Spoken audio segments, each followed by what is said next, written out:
Welcome back to Tech Dudes Weekly. This is our first coverage of WWDC. We're going to talk about the MacBook Air today. So, Dave, I know they did some 15 serious inch. updates, yeah, with the MacBook Air. Give me your thoughts. Yeah, so we bought last year, we bought the 13-inch M2, and I really just couldn't get behind it. I thought it just felt weird. But the 15-inch, I'm seeing a lot of good press on it. You got four colors you can choose from: Midnight Gold, oh, excuse me, Starlight. Gotta get the names right. Yeah, Space Gray and Silver. Um, there's only one version of this per se. Apple put two different versions up there. You get starts out at $12.99. If you want a storage upgrade straight out of the gate, you're $14.99. I mean, there's not a whole lot to configure on this thing other than just, I mean, I don't know. I look at it, it'll hold up. You can get up to 24 gig of memory and 2 terabytes. But if I start looking at something like that, I'm already in the $2,500 mark. My personal opinion, I'm gonna stay with a MacBook Pro. Now, I get why you'd want something svelte like this one. It's a really good looking notebook. I felt, and I think this probably may exacerbate it a little bit, the M2 13-inch felt a little flimsy to me. I mean, I could twist that case a little bit, and I'm assuming you can probably do the same thing here. Agreed. I know when I was on airplanes all the time, I wanted something with a little bit more heft to it, so I wouldn't damage it in the backpack or luggage or whatever. So, I think it's an interesting play. I think it's getting a lot of traffic right now. Some people are also saying that since this is out, get rid of the M1 version, and they don't see a big reason to keep the M2 version around on the 13s. So, I mean, it's there's a lot of discussions about it right now. I think it's so nice. I'm a Mac Pro guy, not an Air. right, yeah, and this makes the entry level still the M1 at what, 999, or is there an entry cheaper than Yeah, that? so your M1 now is 999.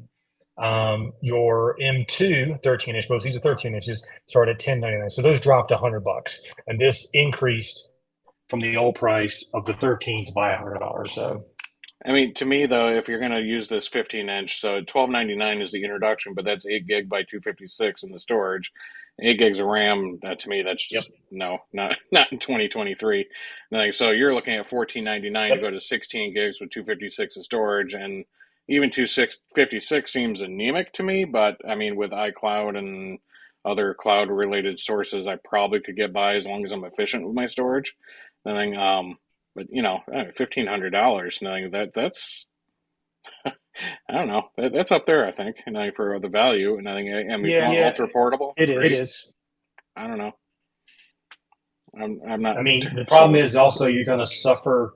You're going to suffer on the storage a little bit. Granted, suffer is in air quotes on this one, because the 256 is the single 256 chip versus the dual 128, which were faster. Right. So again, but I've got two Samsung 2 terabyte externals over here that you can pick up for like $150. Right. Um, Yeah. I Exactly. still agree with you. I'd go with the 16 gig and get the 256 storage on it.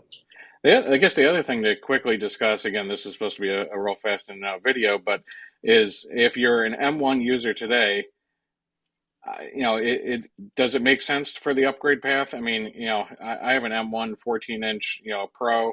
There's other ones that fall within this range, 13 to 16 inch, nothing. And the M1 is still, I think, a really good value. And I think because the uplift is what, 15, 20% in the processor. Oh yeah, easily.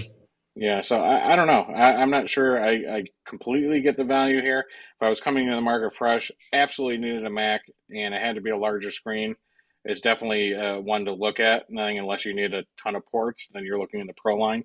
But I don't Yep. know. I guess we'll have to wait and see. I'm sure it'll sell like hotcakes because it has an Apple logo on it, Oh, and yeah. it's an Air. But um, to me, I'm not sure I can give this two thumbs up on value, nothing for price.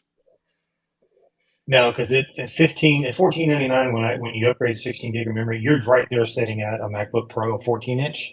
Right? There is a no-brainer for me straight out of the gate. So Yeah. we'll see how this goes. I think it's a niche market, in my personal opinion. I don't think a 15-inch MacBook Air was needed, but that's just me. Well, and on top of that too, I mean, I think we're, in a subsequent video, we're going to talk about, what's new coming to Mac OS. Hopefully they blew our socks off with that one. We'll have to see because, it's going to beg the question, Mac Windows again. I hate to have that debate and everything, but I think it's readily something that Well, we needs to be are. discussed. But well, you'll see us come back in another video shortly, talk about Mac OS and its updates there, and then we'll follow up with a series of videos that go into the other announcements at WWDC. So thanks again. Please subscribe. Drop something in the comments if you have questions or something else we need to follow up on. But thanks again, all.